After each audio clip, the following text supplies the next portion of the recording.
أما بعد.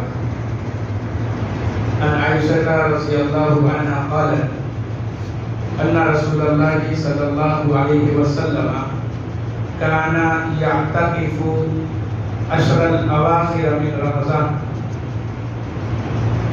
متفق علیہ. عائشہ رضی اللہ تعالی عنہ فرماتی ہیں اللہ کے نبی صلی اللہ علیہ وسلم رمضان کے آخری عشرے میں اعتکاف کیا کرتے تھے.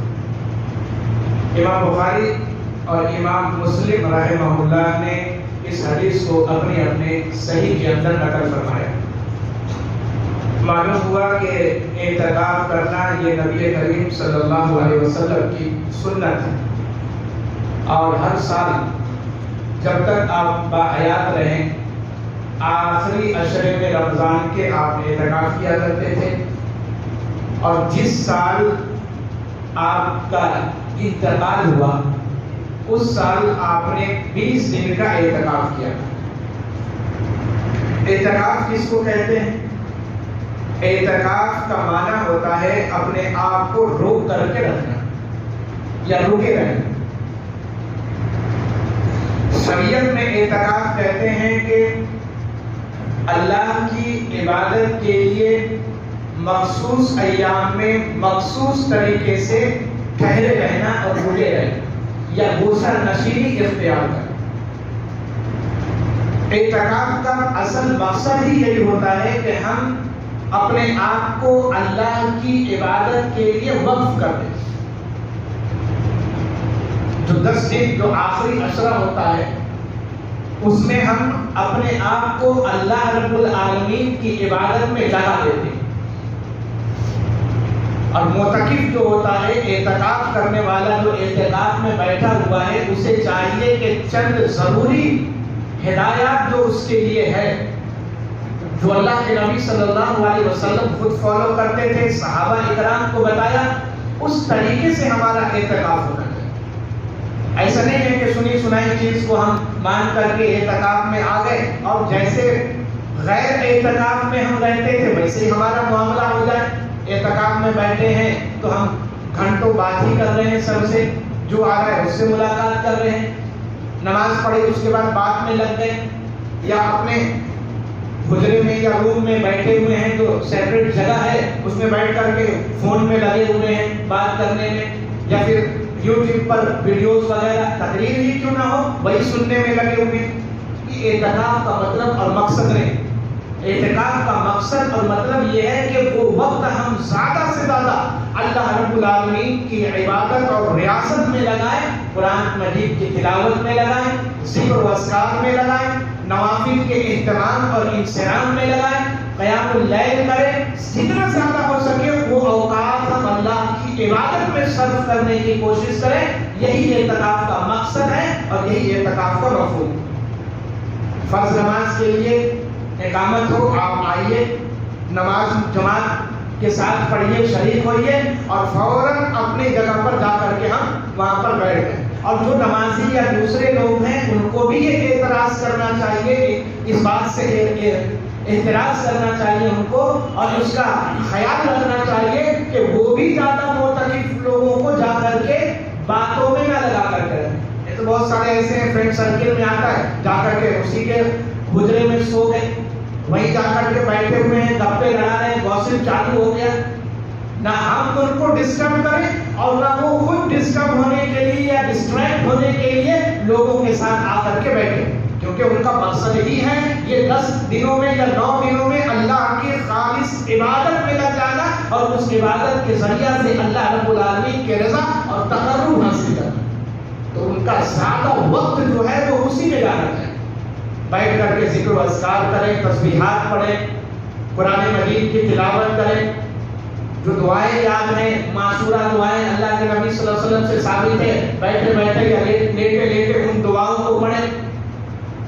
تو یہ کچھ معاملات ہیں، ہدایات ہیں جو ہر اعتکاف کرنے والا چاہے مرد ہو چاہے عورت ہو سب کو ذہن نشین کرنا چاہیے کہ ہمیں یہ کرائیٹیریا اپنانا ہے اور ایسا ایسا کر کے اپنے اعتکاف کو پورا کرنا ہے. عبادت ہمارا مقصد ہونا چاہیے، اللہ کی رضا ہمارا مطلب ہونا چاہیے، اور زیادہ سے زیادہ ہم قرآن کی تلاوت اور نوافل کا ذکر و اذکار کا اہتمام کر سکیں، یہ اصل مقصد ہونا چاہیے اعتکاف کا۔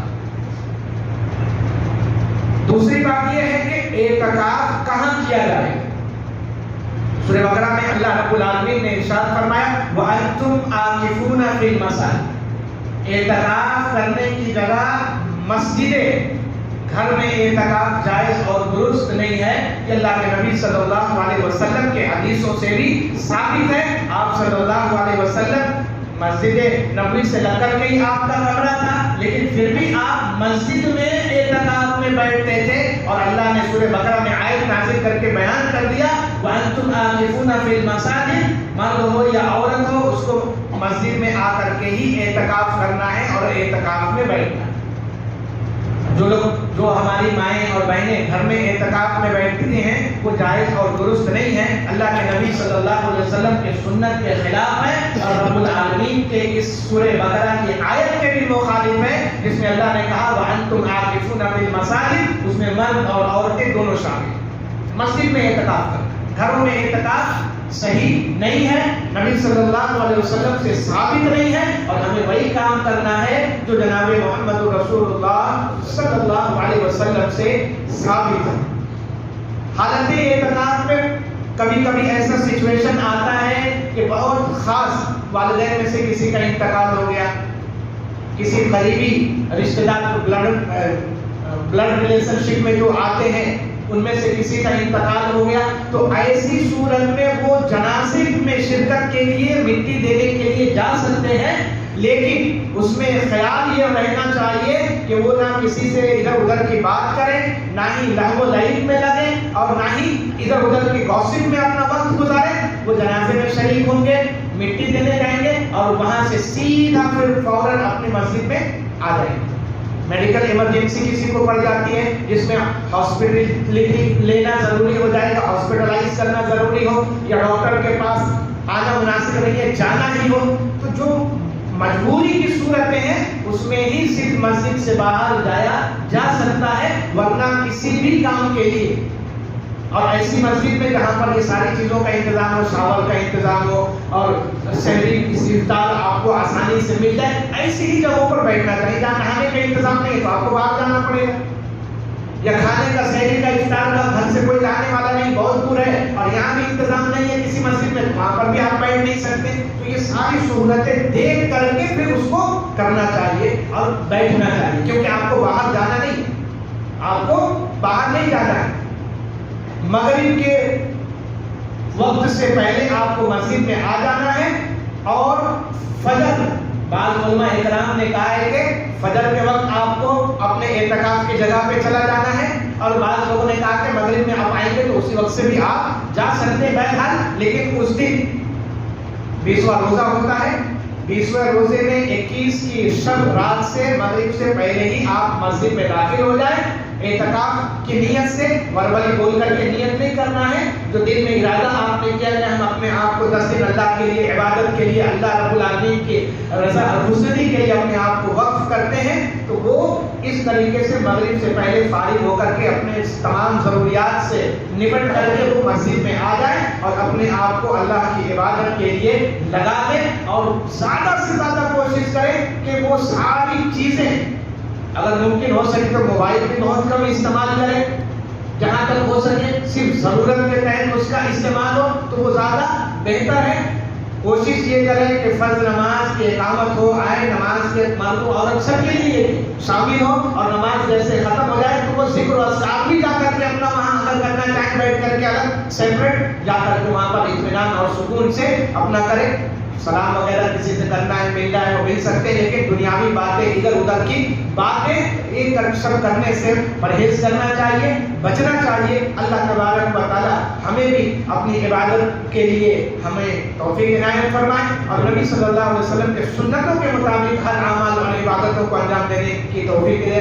آمین۔ وآخر دعوانا ان الحمد للہ رب العالمین۔